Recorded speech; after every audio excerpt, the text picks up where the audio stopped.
नमस्कार साथियों, मैं हूं अविनाश शर्मा। एक बार फिर से आपका स्वागत है आपके अपने यूट्यूब चैनल पॉजिटिव बिल्डर में। आज हम आपको आइसोलेटेड स्लोप फुटिंग के बारे में बताएंगे और इसे जो है वो आइसोलेटेड ट्रेपेजोइडल फुटिंग के नाम से भी जाना जाता है। ट्रेपेजोइडल फुटिंग कहां पर प्रोवाइड की जाती है, क्या इसके फ़ायदे हैं और ट्रेपेजोइडल फुटिंग बनाते समय आपको किन बातों का ध्यान रखना है, उसके बारे में आपको डिटेल में जानकारी जो है वो दी जाएगी। इसीलिए वीडियो पर अंत तक बने रहें। सबसे पहले ये जानना ज़रूरी है कि ट्रेपेजोइडल फुटिंग कहाँ पर दी जानी चाहिए। जब आपके कॉलम्स के ऊपर अनइक्वल लोड आ रहा है, अलग अलग लोड जो है वो आपके कॉलम्स के ऊपर आ रहा है, उस कंडीशन में हम जो है वो आइसोलेटेड ट्रेपेजोइडल फुटिंग प्रोवाइड करते हैं।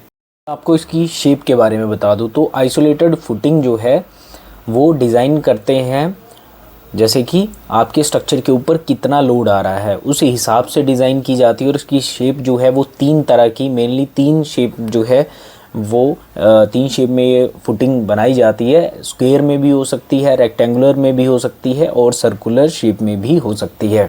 जब भी आप जो है वो फुटिंग बनाते हैं, किसी भी तरह की कोई भी फुटिंग है, आपको हमेशा ध्यान रखना है कि वो हार्ड स्ट्राटा के ऊपर ही बनानी है।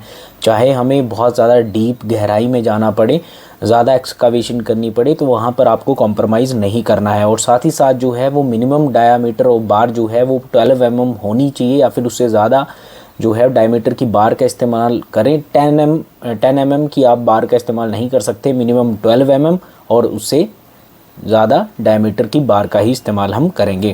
आपको टोटल जो रेनफोर्समेंट है वो 0.12% से कम नहीं होना चाहिए, इस बात का भी आपको ध्यान रखना है। इन केस अगर आप माइल्ड स्टील यूज़ कर रहे हैं, हाई यील्ड स्ट्रेंथ डिफॉर्म्ड बार यूज़ कर रहे हैं, तो आपको इस केस में जो है 0.15% जो है वो रेनफोर्समेंट जो है वो प्रोवाइड करना है।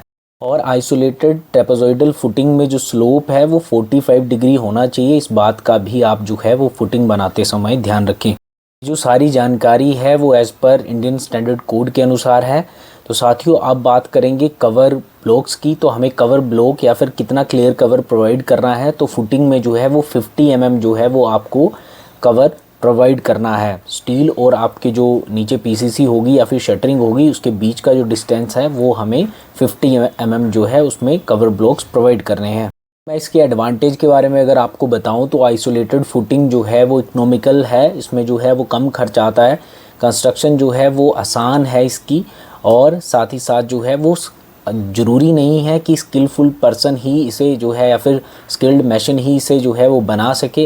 इसे जो है वो कोई भी बना सकता है, तो इसमें जो है ज़्यादा स्किल की ज़रूरत नहीं होती। इसके साथ जो है वो आपको ध्यान रखना है कि मिनिमम जो है वो M20 ग्रेड की ही रेशियो का हम जो है वो RCC स्ट्रक्चर में इस्तेमाल कर सकते हैं, इससे नीचे की रेशियो का हम इस्तेमाल नहीं करेंगे। ये जो है वो जानकारी इंडियन स्टैंडर्ड कोड में भी आपको दी जाती है। तो जब भी आइसोलेटेड आप ट्रेपेजोइडल फुटिंग बनाते हैं तो आपको ध्यान रखना है कि जब आपके कॉलम पे अनइक्वल लोड आएगा तब हम इसे बनाते हैं। और साथ ही साथ जो है वो बनाते समय जो पॉइंट मैंने आपके साथ जो है वो साझा किए हैं, उन वो जो पॉइंट्स हैं उनका ध्यान आपको रखना है ताकि आपका घर और बिल्डिंग जो है वो मजबूत व सुरक्षित बन सके।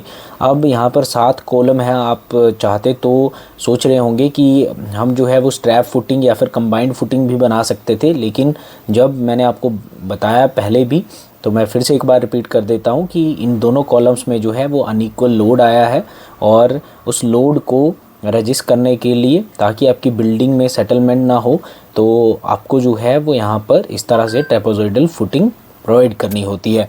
तो अगर आज की जानकारी आपको अच्छी लगी हो तो पॉजिटिव बिल्डर यूट्यूब चैनल को सब्सक्राइब कर दीजिए, बेल आइकन को प्रेस कर दे ताकि इस तरह की महत्वपूर्ण वीडियो और जानकारी आपको समय पर मिलती रहे। आज की वीडियो में इतना ही, मिलते हैं नेक्स्ट वीडियो में, तब तक के लिए बाय। आपका दिन शुभ हो, धन्यवाद।